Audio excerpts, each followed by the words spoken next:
As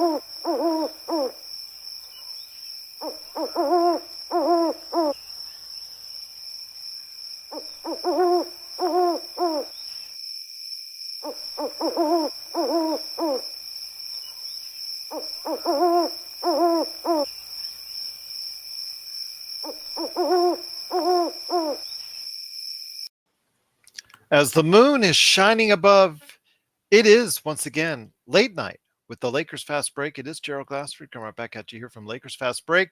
Pop Culture Cosmos, Game Source, Inside Sports Fantasy Football, and of course, everything that we do for you right here at Lakers Fast Break.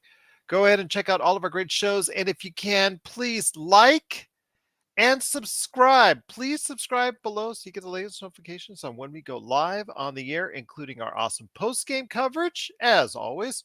Plus also as well, Magic Man in the Morning, Lakers History 101, Late Night with the Lakers Fast Break, NBA Observations, Do You Know Your Lakers History, and more. We got some great things going on, including our newest show, the Lakers Snack Pack. So go ahead and check it out today, wherever you get your podcasts, and of course, right here on YouTube, Facebook, and Twitch for Lakers Fast Break.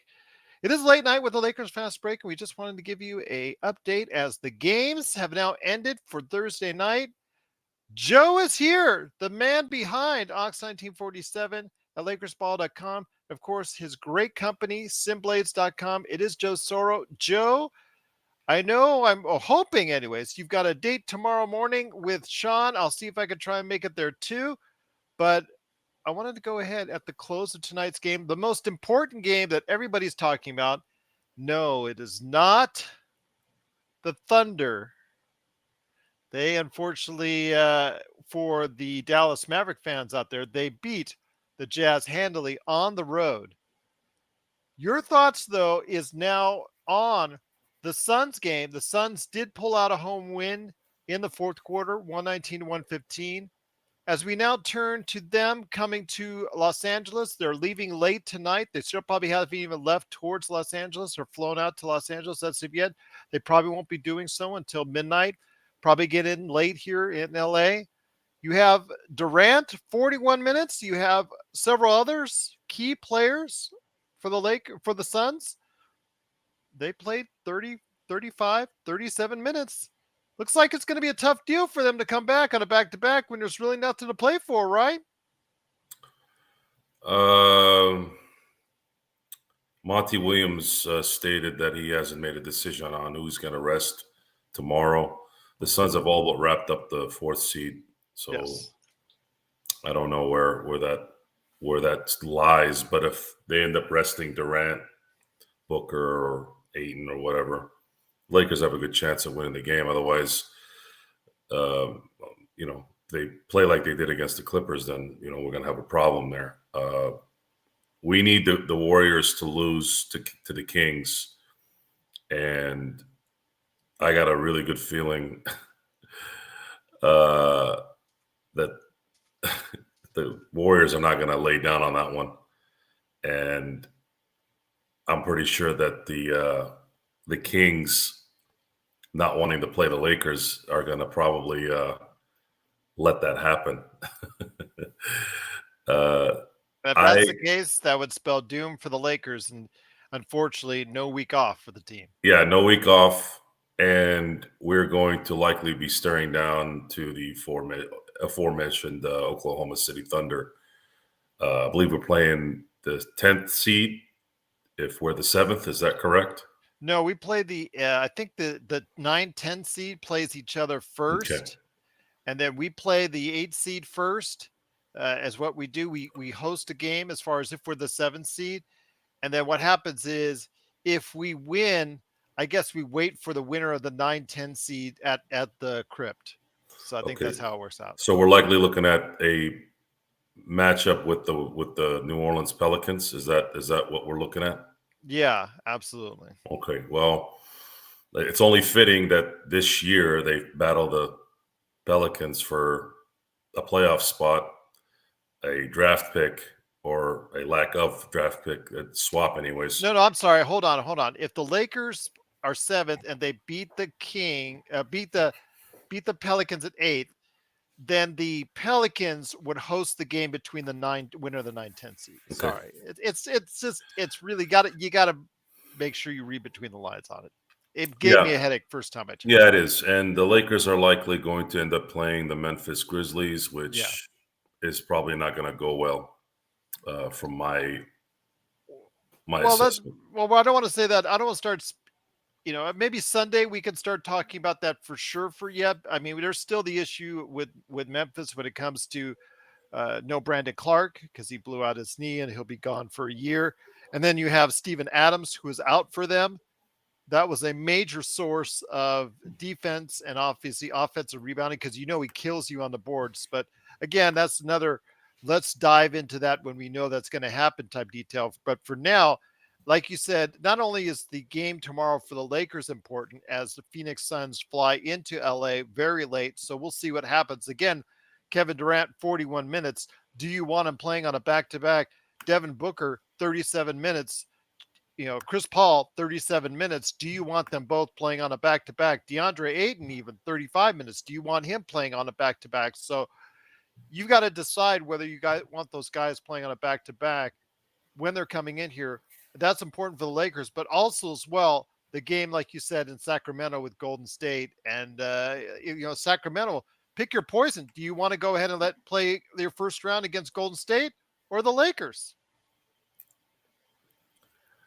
Pick your poison Are because you are you Andrew asking Wiggins is me? Are coming you back. asking? Are you asking me as if I was the coach or Yeah, as an if you're observer? Mike Brown, if you're in Mike Brown's seat, my friend, you've got Stephen Curry on one side. You're going to have to face with Andrew Wiggins coming back, and then you've got the Lakers finally starting to get healthy, finally looking good, finally playing as a unit, also back.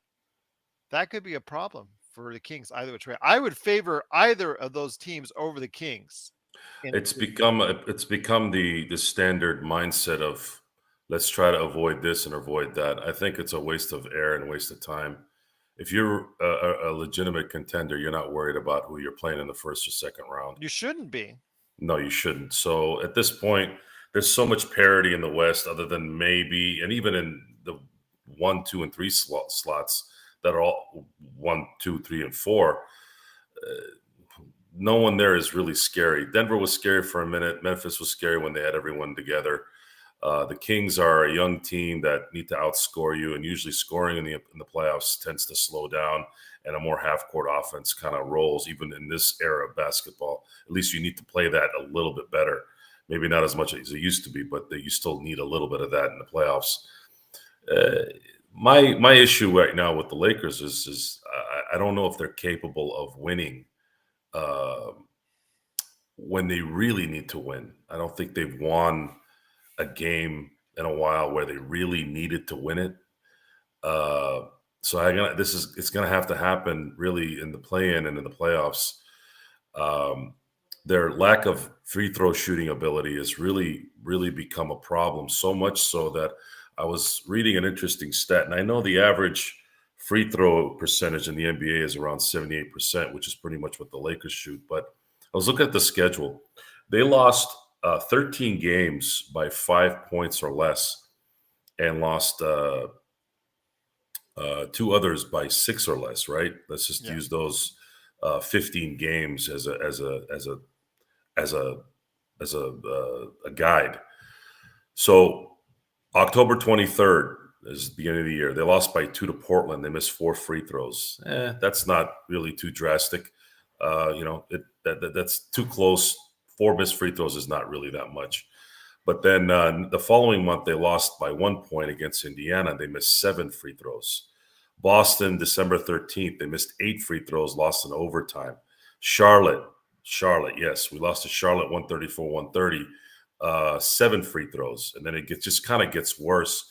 Dallas on the 12th of January. There's been times we've won close games. He's not saying that, Zangerstein, and great to have you here, by the way. But I think he's pointing that more times than not, we've managed to find ways to. This statistic that I'm spewing out is not about whether we've won close games or whether we've lost close games. There's a cancer on this team and it's deeper than just wins and losses against particular teams. There's a deficiency in mental focus, and this is the prime example of it. Free throws is a mental ability, okay?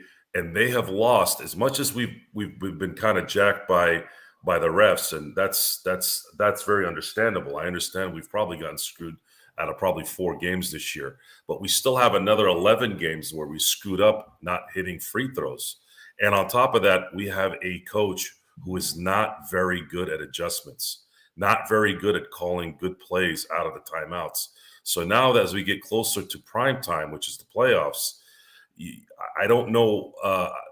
My gut tells me that we're not going to likely be successful in those areas because we haven't been successful in those areas, and they're very, very important.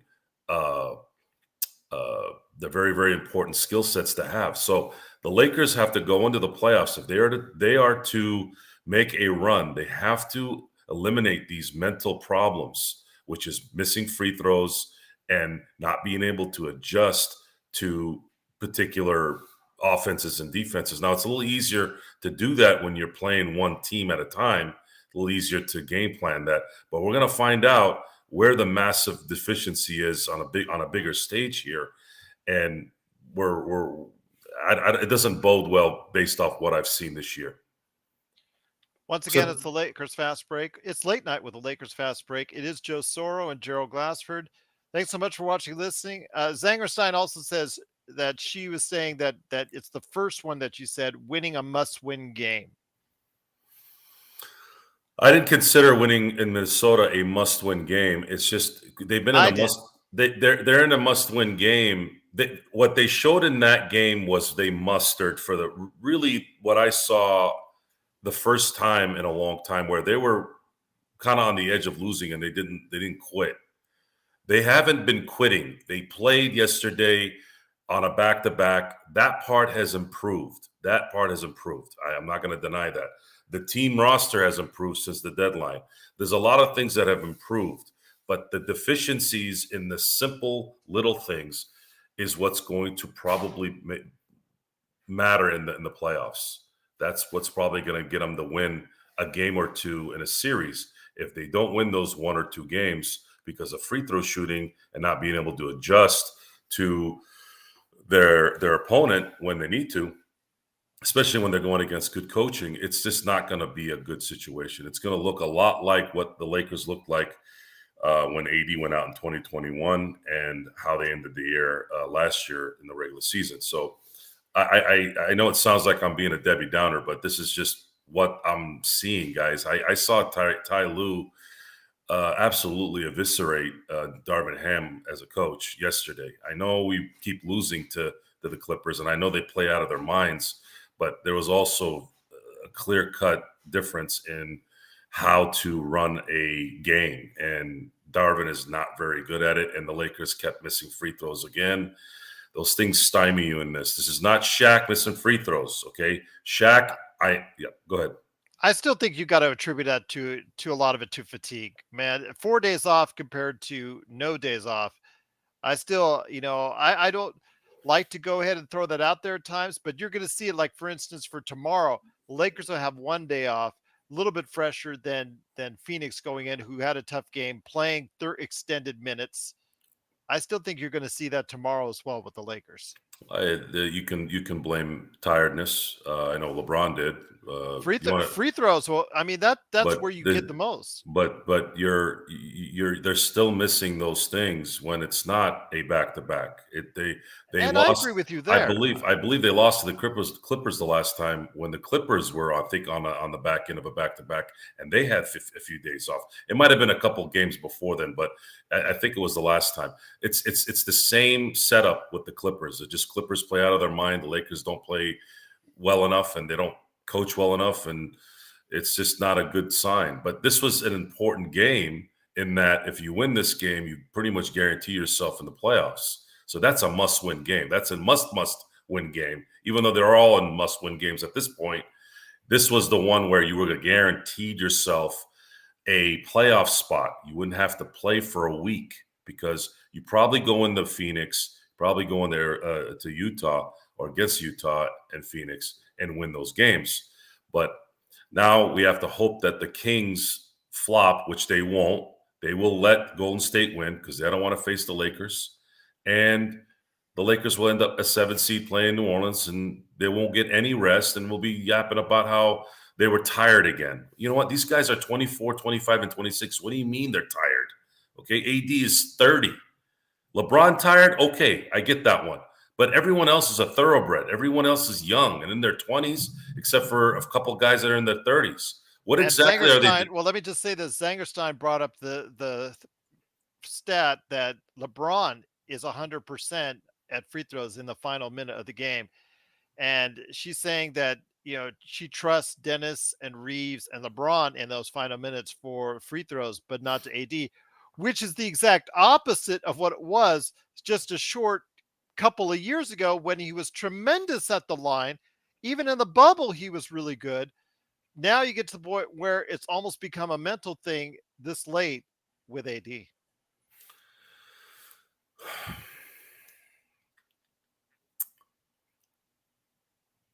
Yeah, I don't know. Do you think I it's don't. mental now, or it's become It's mental with always AD? been it's always been mental. There's no reason why. Sasha was at the game yesterday. That's since we were talking about him yesterday. Sasha was the greatest shooter in practice in NBA history, according to Laker media. And when he played in the games, other than 1 year in 2008, he stunk when it mattered. It definitely is mental.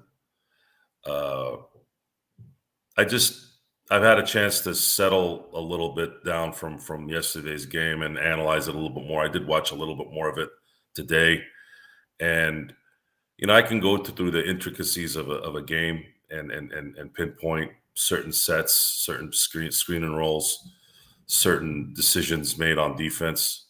But these kind of shows that we're doing are not supposed to be diagrams of offensive execution, especially when those guys are listening on the radio. Uh, we're here to kind of keep things more layman terms. I think the only guy that's been able to get away with using thesaurus with all the fancy words is Bob Costas. But we're trying to make it simple here and understanding that there are very blatant things that are going on with the Lakers that are not good. They've been winning lately, and we commend them for that. But settling from last night's game, because I know I was kind of just kicking it last night. I didn't want to, get too riled up. I had a pretty good day. I mean, I don't have bad days, but it was a good day. It was fun. I was enjoying it, hanging out with you guys. But at the same time, you settle in. You're like, what? Why can't you just win this game? Why can't you show me that you're ready to go on a run? This is the kind of game you need to win to really push it to that next run. But they can't do it. Intel Wild has an excellent question. Do we suck or are we contenders? He wants the truth. I don't know if yesterday is actually a good barometer. The thing is, they come off a long road trip. It's the final game. It is off a back-to-back. They've been on the road for 10 days or close to 10 days. And then you come back home, or supposedly it's home. It seemed like that with a home crowd there more than it was at the Clippers. But you comes off a back-to-back, and you saw it in that first half. They just had no legs. They had no energy. So I don't know if you can gauge and say this team is not a contender by what you saw last night. I mean, everybody was so high on the Lakers, and maybe that's the thing. Maybe we shouldn't have been so high on the Lakers for these past couple weeks, but we also shouldn't be so down on them for what happened yesterday. Down is not it's not really down. It's Well, you should see social media, my friend. I They don't are I really don't care about what people on social media do. The issue at hand is there's a failure this year if they don't win the championship. And to tell me that they're fatigued when two of their stars have missed 1/4 of the year, and you have the rest of the guys who are in 24, 25, and 26. What are you telling me there? How does that make any sense? When are you going to play with a lot of energy in your life, other than when you're in your mid-20s. This is your prime. Guys like Beasley, guys like Vanderbilt, guys like Reeves. These guys are in their prime. Why? What do you mean they're tired? I didn't. Reeves didn't do much last night. Was he tired? Why? Why are these guys tired? First class flights, first class food, first class therapy. How come 20 years ago, guys that had none of those things were playing 82 games a year? I didn't hear about, oh, they were fatigued. Fatigued from what? They're missing a quarter of the year and they're still tired? No, I'm not accepting that. The effort has gone up. The positiveness has gone up. They've won more games lately than lost. That's great. The front office did great deals at the deadline and improved this team. Absolutely. The problem now is we're getting to prime time. Now we need to get back to more realistic stuff instead of feeling good about beating Minnesota finally in Minnesota after 8 years? At this point, there's only one thing that matters that's coming. That's you get in the playoffs and you win it all when you have LeBron James and AD on your team with guys that actually play well with them. If you don't win the title, it's a failure. And that's how this all comes together, guys. There's no other way to look at it. The Lakers are in it to win championships at this point. This is not a rebuild. So I don't know what Phoenix is going to do tomorrow. I'm going to maybe lean towards more of he's probably going to rest some people. Lakers have to 41 minutes for Durant. And Durant is 34, 35? Mm-hmm. So they may coming off an injury himself. They may sit him, and because Phoenix really has this year at this point. You really, I don't think they did that deal to wait till even next year. Phoenix made that deal for Kevin Durant to win the title this year so that Chris Paul retires after the finals. I don't know how that's going to happen because Chris Paul has fallen down. It's done. He looks like Peyton Manning in the fourth quarter of the Super Bowl 50. I mean, he just couldn't. You can't move. So if Phoenix wants to preserve their team here the next 2-3 games because they got the number 4 locked up, that sort of makes sense because they only have really one more year to make this happen. I don't think Chris Paul has anything left of anything next year, and Durant's going to continue to get worse as the years go on. And Devin Booker's, he's in his prime. He's going to keep, he's going to be the face of the Phoenix Suns for the foreseeable future. But he's a mental weakling, and DeAndre Ayton is a above average center, not really even a second guy on a team, probably a third. He's better as a third. So this is their only chance to win a championship, in my opinion, is this year, and everything has to go right for them. So I can understand if they sit Durant, sit Booker, sit whoever, and relinquish this win. But the Lakers are going to have to hope the Kings want to win that game against Golden State. Otherwise, they're going to be playing in the play-in. Yeah, because they won't win. I think Golden State's last game is again Portland. It's against Portland, I think. Yeah, they're not losing that game. Yeah, they're not losing that game. Yeah, so it is. Yeah, we'll know pretty much tomorrow night, by the end of tomorrow night, when we're on the post game, exactly what's going on with the Western Conference and where the Lakers stand.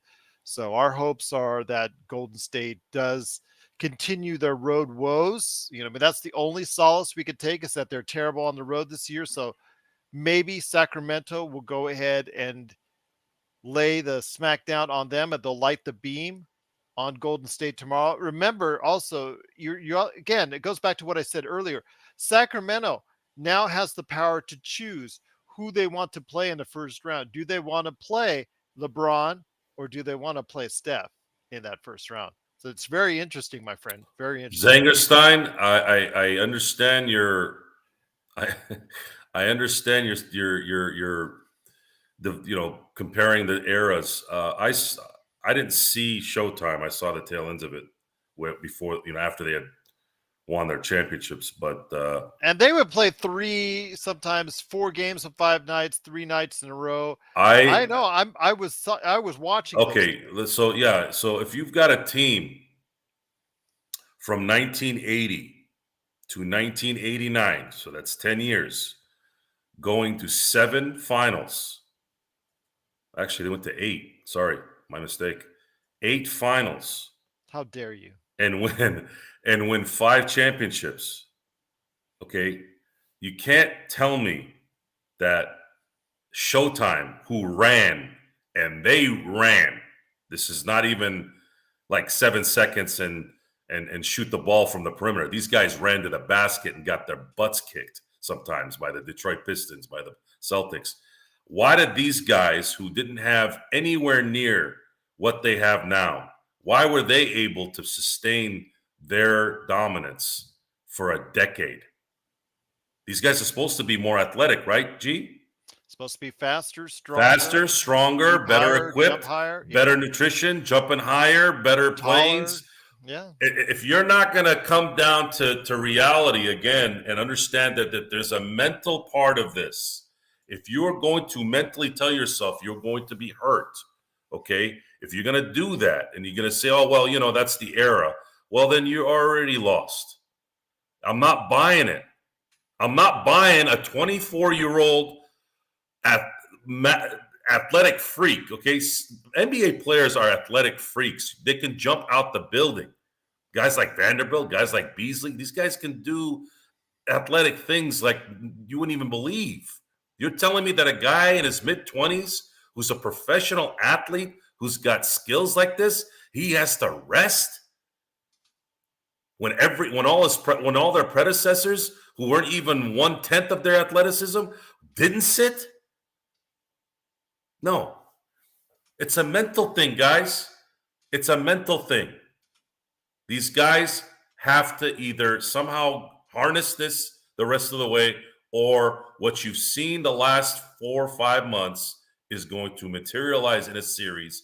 Very likely, should they get past New Orleans in the play-in, which is I think where it's going to end up, they're going to face likely Memphis, and Memphis is going to run them out the building if they're not playing smart ball and focused mentally. That's it. Focused mentally means making your free throws. You got to make your free throws.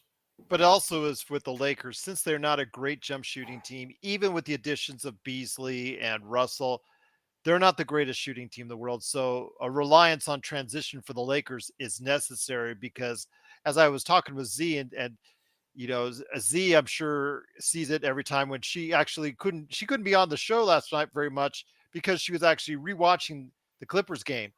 And in doing so, I'm sure she sees those sets, those half court sets sometimes for Lakers. You and I get frustrated when we're on playback.tv/Lakers Fast Break and we see no movement. We see no cutting. We see no screen and rolls. Oftentimes it's okay. We either dump down to AD, which is good because you do need to feed AD, but also try to make things easier for them by stretching the defense, doing little things, cutting, moving, something where the ball or the man moves a little bit more than what we see in the offense. These little things I've not seen very much all season long, which constantly irritates me in regards to the way we're being coached. So you see, even though I did make was very complimentary in the way that Darvin Ham in Minnesota may have learned many things in regards to staggering LeBron and AD a little bit better, making certain situational changes in the rotation. There's still a long way to go in what he needs to go ahead and do for evaluating this team and making sure that the team is at all quarters and points in time of the game have their best foot forward. Yeah, it's you gotta somehow figure out how to just eliminate those deficiencies that you've had for 5 months. It's very hard to go from missing 22% of your free throws to all of a sudden hitting 85% of them, which would make a drastic difference in the playoffs. It would win you games. And coaching is going to be a spotlight here the rest of the way, folks. Unfortunately, Ham has not shown he can really. And you know what? Want to know what the funny part is about this? I was listening to some national shows and I was listening to one podcast in particular. I don't want to give them a shout out, but it's one I listen to quite regularly that's very stat and very, very nerdy, stat heavy type deal. I mean, they will bore the average NBA fan to death sometimes because they go heavily in the stats and the analytics and all that. and they're doing their season end awards, and it popped up today. So I was listening to it, and they were statistically giving you analysis who they think is best and what. And when they came up to coaches, now while he wasn't on their top 3 list, Darvin Ham was mentioned for the job that he's done so far in LA as a possible coach of the year, fringe contender, which kind of made me chuckle knowing the real story and seeing all these games. Your thoughts when you hear me say that actually in some circles people are thinking that Darvin Ham is doing a credible job. It goes to show you that none of them have watched the games really extensively.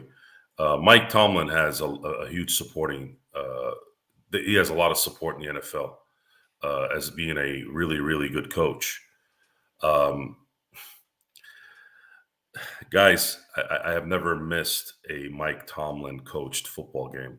If you really want to know how good Mike Tomlin is, email me, hit me up on Twitter, and I'll tell you exactly why he's not. Darvin Ham has similar traits. There's this adjustment issue that he doesn't have. Okay. Now, Phil Jackson was known as someone who wasn't an X's and O's type, but that guy had you mentally focused to the point where you could eat granite and not chip a tooth. That was his gift.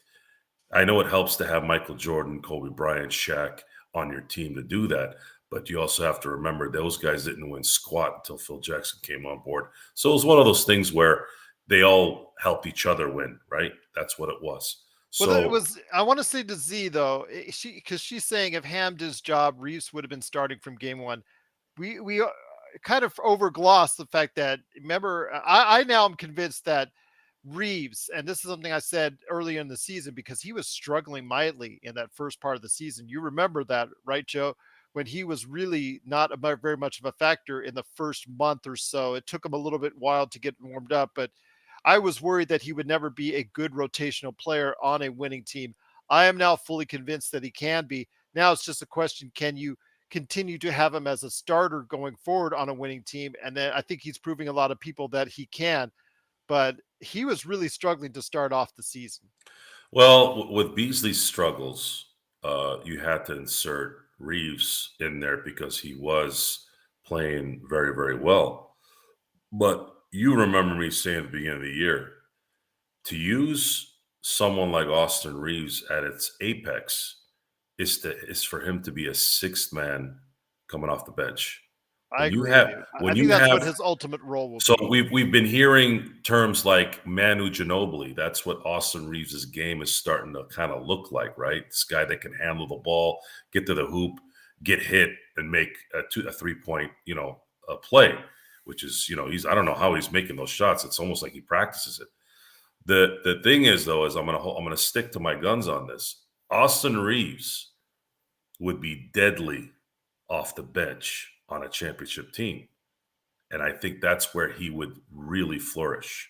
And I agree with you. if you needed proof a little, watch yesterday's game. What happens when someone D's him up legitimately? Playoff style D. That's where he struggled. He couldn't get off of what was going on. He doesn't have that skill set to be a guy that can get past you at will at any time. That's not his game. Uh, Austin Reeves, I'll still say, would be the perfect six man of the year candidate for sure every year in, year out on a championship team. Him starting helps, but his best asset in my book would be to come off the bench, the first guy off the bench. When that will be, we're going to find out in the offseason. It'll depend on who the Lakers decide to bring in. If they decide not to trust Beasley getting out of his slump here, I don't see Beasley probably coming back. I do see D'Lo coming back. I do see Vanderbilt coming back. Well, I they don't. might sign Bamba and Beasley, even if they're not happy with him, just because to have those slots for trades. Right, but I don't think they're going to be spending big money on either one. Well, it would be Ru- six. It would be 10 and 16 million respectively. They would have to sign them for it because they have contracts that are pending. It's not. yes. They're not. They're RFAs. Okay. And Zangerstein, thank you for reaffirming the Manu going off the bench. Manu was a starter coming off the bench. Yeah. That was like the example I use is Tim Lincecum helping the Giants win the World Series in 2014, being a relief pitcher. Lincecum was arguably the best pitcher in baseball for a 4-year period. And the fact that he put his ego in his pocket and let Bruce Bochy use him as a weapon out of the bullpen, that helped win the World Series in 2014, much like how Manu got off the bench when he was clearly a star. The guy's a Hall of Famer, but it was the right setup for that team to win. Austin, on a championship team, is coming off the bench. And until that happens, it's not likely the Lakers are going to be effective there. So we're going to have to find out likely next year how that kind of plays out. Because the guy that plays the three in a LeBron offense, because that's what he is, he's a three, and that's also hard to guard wing guys. That's the other part that's hard, especially as a starter. You need a 3-and-D guy that can hit shots when LeBron is going to the hole and passing out. I'm going to say this: search and destroy. I think Lonnie should have gotten some minutes yesterday because he hasn't played. And I really think that he would have given the team a little bit of a lift in that first half. I think Darvin should have gone to him because you could see that the team needed some energy. And he hasn't played at all really that much outside of that one big game he had about a week ago or a little over a week ago. So I think that would have been great for him. And Roberto, yeah, we have noticed a difference in bench production. It's been up and down. Rui, the past few games up until yesterday, has been really, really good for 3 games straight. Dennis has been all over the place as far as his consistency, but Rui, for the most part, since he was put on the bench from his starting spot, he actually been inconsistent as well. He actually even got a DNP coaching decision as far as I think a little over about almost 2 weeks ago now, before he started to really wanted to get back things square. So I think I agree with Joe. I think Reeves' ultimate best position would be off the bench. But the thing is, now that he's had a taste, now that the numbers support him, LeBron, and AD playing so well together statistically, now that he's had a taste of being in the starting lineup, and now that he's in a contract, situation where the Lakers will not have to sign him to, quite a handy chunk of cash there. Your thoughts on this, my friend? Will he want to go back willingly to a reserve role? That's a great question. I don't know. See, that's the problem. Just because we think he might be best suited is not, his mindset and not the mindset of his agent talking to the Lakers as well. The construction of the team next year, I know we're getting ahead of ourselves a little here, but it does it does factor into what's going on right now. Which player is going to see the big stage as an opportunity to get max money for themselves? We're going to find out. We're going to find out. And those who come out of this with the mindset that they're going to dominate to get that money, it's going to be very clear who it is. Right now, guys like D'Angelo, guys like Rui's improved the longer he's been here. He didn't start out too well at the beginning, but now he's getting a little bit better. D'Angelo, Vanderbilt, Beasley, Bamba, these guys they're gonna have to showcase themselves here in the next few weeks to see how good they are.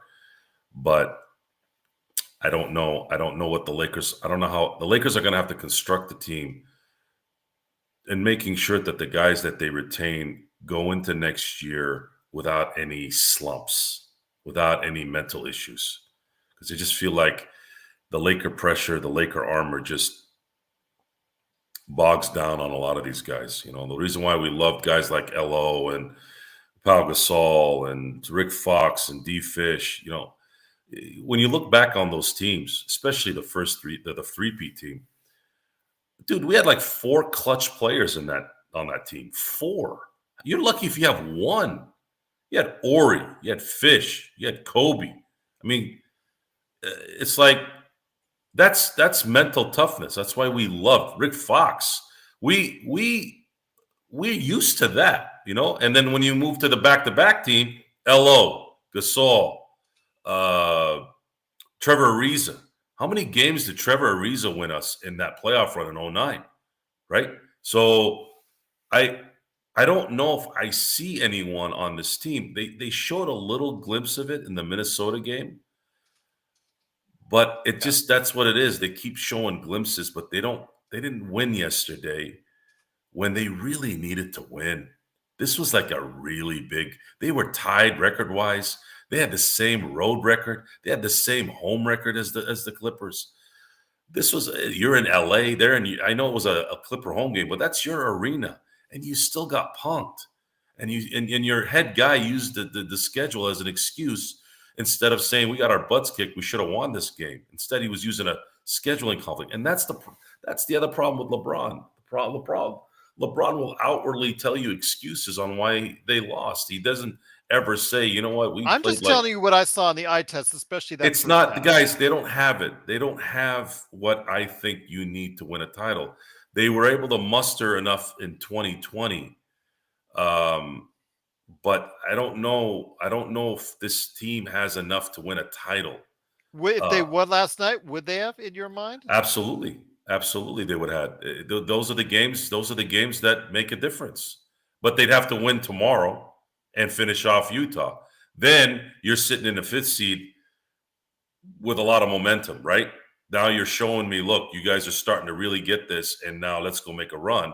But instead, you lose tomorrow. You lose yesterday, and now you're probably going to drop to 7, where you're going to have to play an extra week when you're already tired and play the Memphis Grizzlies likely in the end if you get They'll out play of it. once if they're 7th, Right. if they win. So that's still once, though, and according during Hey, the week. man, these days I don't know.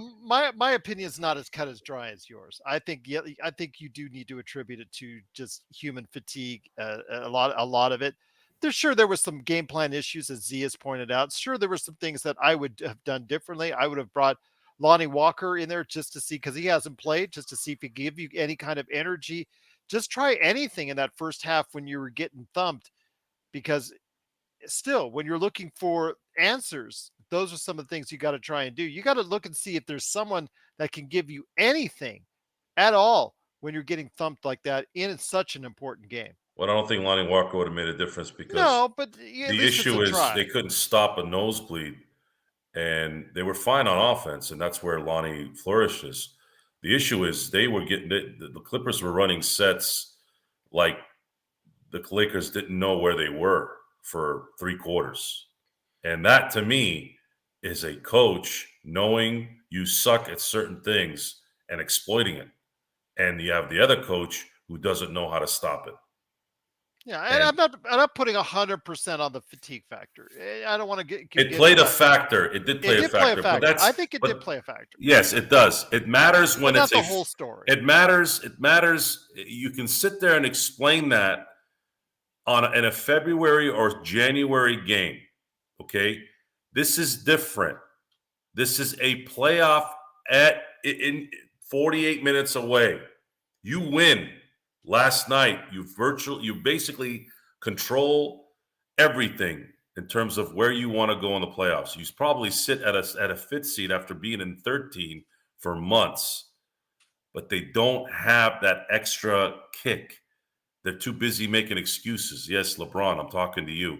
Talking about a scheduling conflict. Dude, it doesn't matter you had a scheduling conflict. The only reason why, how do you know it's a scheduling conflict at the beginning of the year?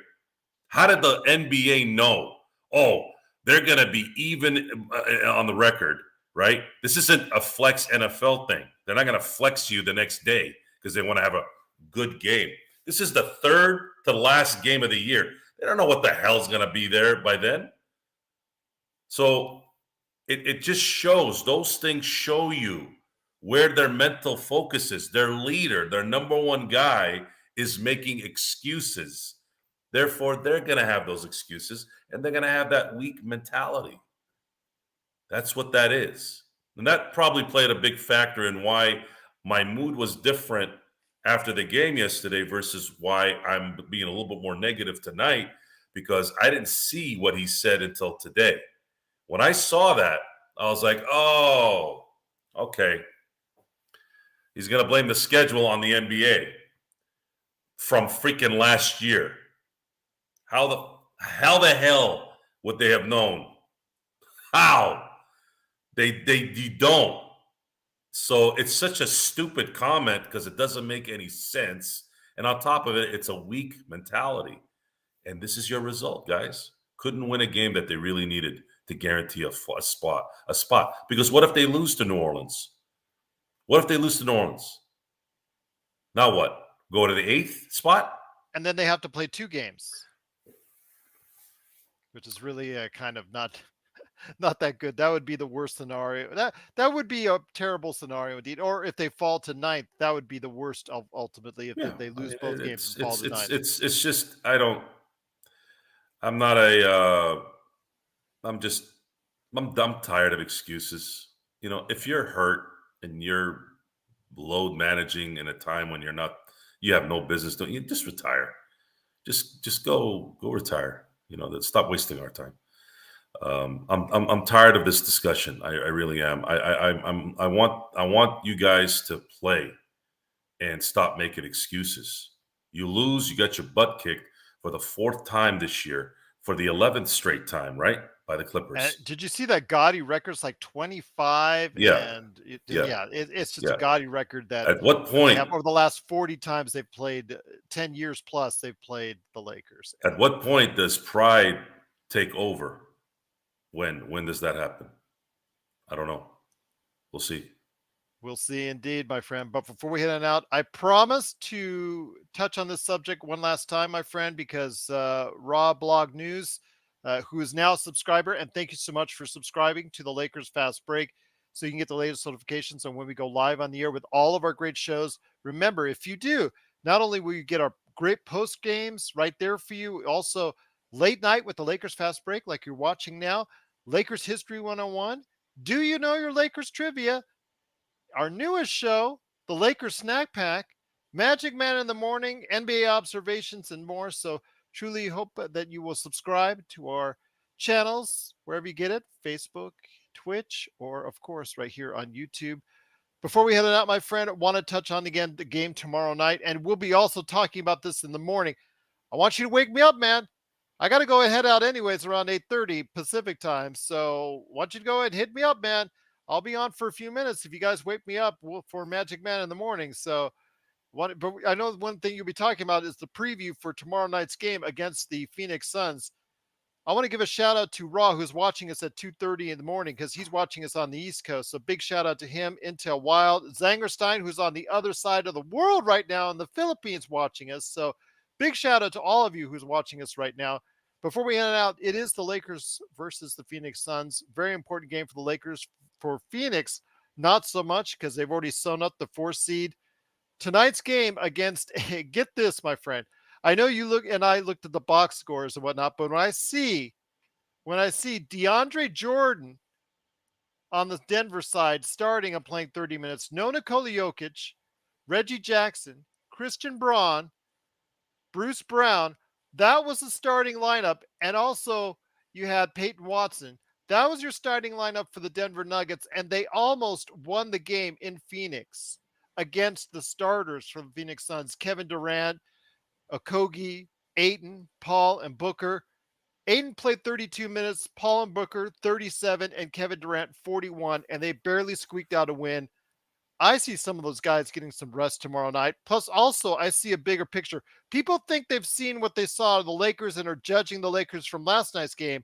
I think you need to see and judge a lot by what you saw for tonight's game on the Phoenix Suns because so many people are high on the Phoenix Suns. These guys are still professional athletes. Sometimes they play above their heads, and maybe that was one of the games. Like Uh, Utah against the Lakers on Wednesday. that one was more the Lakers just taking their foot off the gas the last minute and a half, and Kelly Likic, whatever the hell he wants to call himself, Olynyk. Olynyk, hitting half court shots and banking them in. I mean, come on, it's just ridiculous. But it's a game by game analysis. We sound like we're flip flopping every other day, when in fact we're just commentating on what we're watching and what the players are saying. So tomorrow, my friend, I think we're going to see some of these players sit down on the Phoenix side back to back. No reason to go ahead and stretch them out because in the case of Phoenix, there's really nothing for them to play for. They've already sewn up the 4th seed. Could be a little bit better for the Lakers tomorrow night, you think? If they Maybe? sit AD, Ayton, and Or CP3, KD. yeah, yeah. KD. I'm sorry, did I say AD? Sorry, You said AD. KD. Sorry, if they sit KD and Chris Booker. Paul, at least probably KD and Chris Paul mainly, Mhm. uh, then yeah, we have a shot at winning tomorrow. And then we have to cross our fingers that the Kings want to beat Golden State, which I'm going to be a little bit jaded on this and thinking they're not going to play hard. They're going to want. They're not going to want to face the Lakers at the sixth So seed. they would rather face in the playoffs. They would rather face the first round of the defending champs than LeBron and AD. Yes, I think Golden State is checked out. Some don't agree with me. Everyone says Wiggins is going to come back and they're going to make a run. I think Golden State has some internal issues that they've had all year that haven't been mended, and they're burnt out. And that happens in the NBA. Some teams just burn out. The Lakers have a little bit of burnout too. They're tired of the pressure. They're tired of a lot of things. It's taken a lot of energy for them to come Yes, back from yes, so far low in the standings to where they are now. Let's correct, put that in perspective too.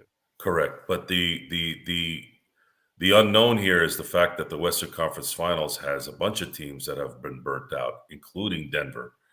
The only ones that really haven't have been Memphis ran into some problems with obviously John Morant with his off the court issues, but those seem to have completely gone away. That And Steven Adams injury, though, is yeah, really going to be a killer to yeah. them. So Sacramento seems to be the only team that hasn't really had any issues all year. Maybe they make a run and go to the finals. I don't know, but they're young and they haven't been to the playoffs in 17 years. So I don't know, guys. And they don't play defense. I'm just worried that I don't want to face an East team that's dominating. That might be a problem. And that, again, at the end of the day, guys, it doesn't matter if the Lakers somehow miraculously gets out the West. They still got to win the final game, final series. So I Against a don't know. Giannis or against an Embiid or against a Tatum. Yeah. I think I'd be more worried about those guys than I would anybody in the West at this point. But the Lakers have shown that if they're not focused, it doesn't matter who it is. They're not going to likely end well. So we'll see. We're going to see how their mental focus is in about a week and a half, and then we'll see. We'll be able to talk more. Absolutely, but it looks promising for the Lakers versus Suns tomorrow night, and then of course they end the season on Sunday against the Jazz team, which got eliminated tonight with their loss against the Oklahoma City Thunder. The Dallas Mavericks. That's so funny because not only is Dallas Mavericks trying to see what they can do just to even get the 10th seed, Joe, but in all ironies of ironies, if they somehow miss out on the playoffs or they somehow squeak into the play-in, there's the fact that they have a top 10 protected pick. So they finish 11th. They end up losing that pick as well. Well, just another example of a weasel, little coward, Mark Cuban. He blames some player's dad on why they weren't able to sign Jalen Brunson.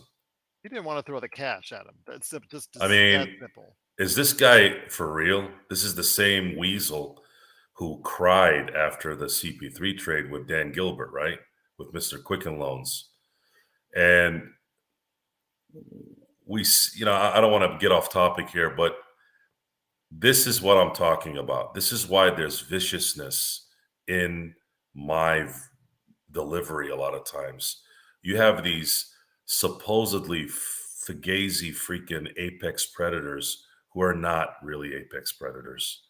They're the little lambs, but they have the money to act like they are. But when things don't go their way, they turn into little bitches. Okay, and that's what he is. Okay, blaming some guy's dad. How old are you? You're Mark Cuban. You're a billionaire, and you're still blamed. You still talk like this? Brunson has been playing well. He's a great reason for the New York This Knicks is just success. this is comical how we allow these clowns to cry and we placate them because people want something from them. This is why I get irritated with people and their obsession with money. The reason why a lot of these powerful people continue to do what they want to do and wreck things for everyone and make everyone look like fools is because you enable them. because you want something for them. Oh, well, they got money. F them and their money. Okay. Someone needs to tell Mark Cuban on the court that he's a, you know what? Maybe Well, someone with bigger stature. I don't know. Somebody. well, Okay. again, it's so No funny, my one friend. calls anybody out. No one really calls anybody out. No, they go fight Shannon Sharp. Some dad of a player goes and fights with Shannon Sharp, a freaking donkey. The donkey Shannon Sharp. Like, what's that going to do? What's he going to do? Talk about it with Skip? What? You're going to make him more famous doing that. So I don't know. This whole excuse filled crybaby BS, and everybody has their own subjective analyzation on what is considered whining. Some people might hear me right now thinking, "Oh, he's whining or he's ranting." I'm not. I'm not. You guys tell me how a grown ass man like Mark Cuban, who's a power of industry type, a billionaire, and he goes on TV and he actually has the the shame to tell the public that he couldn't sign a player that was absolutely of huge importance to your team going to a championship team, blaming the guy's parent because you couldn't sign him. I mean, come on. This is stupid. And then you go get Kyrie. You go get Kyrie when you don't get Jalen Brunson. Then that's it. There's been a problem there in Dallas for years here. Ever since he broke up his 11 championship team, they haven't really ever recovered. So if they lose out on a playoff spot, they do keep their pick because they'll end up being 10th. But if they get into the play-in, let's say at a 10th in the Western Conference, then it'll be 11th or 12th overall, and they'll end up losing that pick to the Knicks. The irony right there, my friend. That's so funny. But It's I will called say, mismanagement. It's called mismanagement. It's called mental. This stuff with Luka, as great as he is as a player, this constant whining every freaking time he doesn't get a call. At some point, when is the coach? Well, the reason why the coach isn't saying anything because coaches are treated like trash in the NBA. The second the star doesn't like you, they're going to fire your butt. But if that's going to be, like I said, I've said this with the whole injury thing. Like if you're not going to get what you need to get done, what's the point of you being there? It's a contract. You're going to get paid regardless. Why don't you just go all the way? Pull Luca by the ear and go, stop freaking whining every 5 seconds. This sets a precedent. Look at Mark Cuban. Look at the energy and the personality he's created. Bunch of whining, crying babies. And look what happened. This is what that's top to bottom. Just like we were talking about Jeannie and Rob before the trade. What were they producing? They were producing squat, and your team was doing squat. well, I don't think we should drop that issue on Jeannie and Rob, and we'll definitely do that after the season's over, my friend. So. Well, I'm not gonna do that because they did make trades that mattered. They did make Well, we trades that should still improved the have that team. discussion. Let's But table that. what's gonna happen is at the end of the year, who they bring back and who they bring in to get this team on a more consistent setup, that's where they're gonna have to make their bones there as well. That's just as important what they did at the deadline. Well, I'll tell you what, it's been a great conversation. I thought it was going to be a little bit shorter, but it turned out to be an hour long. Thanks so much to Joe Soro from Sinblades with a Y.com, and also as Ox1947 at LakersBall.com. Joe, if you need me in the morning, wake me up. You got my number. You give me a call. Well, I'm hopefully Magic Man will be there for Magic Man in the morning. Get his coffee ready. If you need me to go ahead and help preview in the morning, just give me a call. We'll go ahead and do it. We'll get up. We'll do it.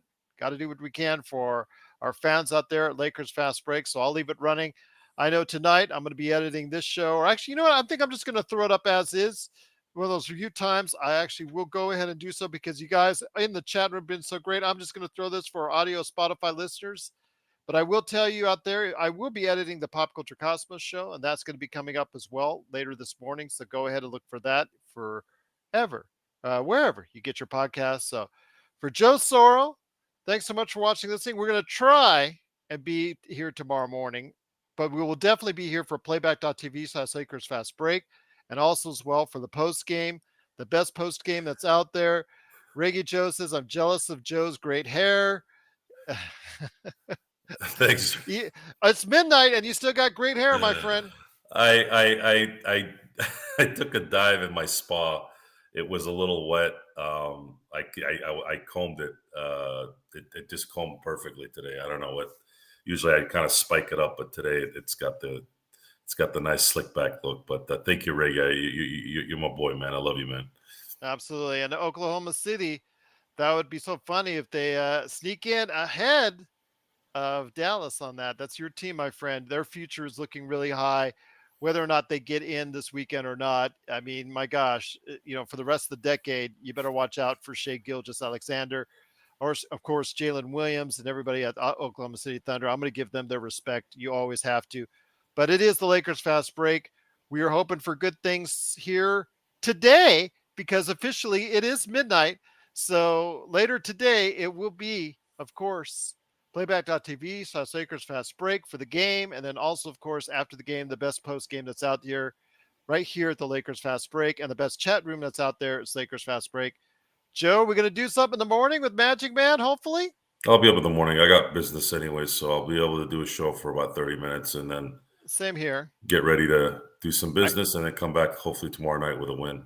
yeah, sleep will not be very much of an option for us tonight, but oh well. We'll sleep when you die type deal. So you go ahead, wake me up in the morning. We'll go ahead and knock it out before we go ahead and do our business. And then, like I said, playback.tv/Lakers fast break.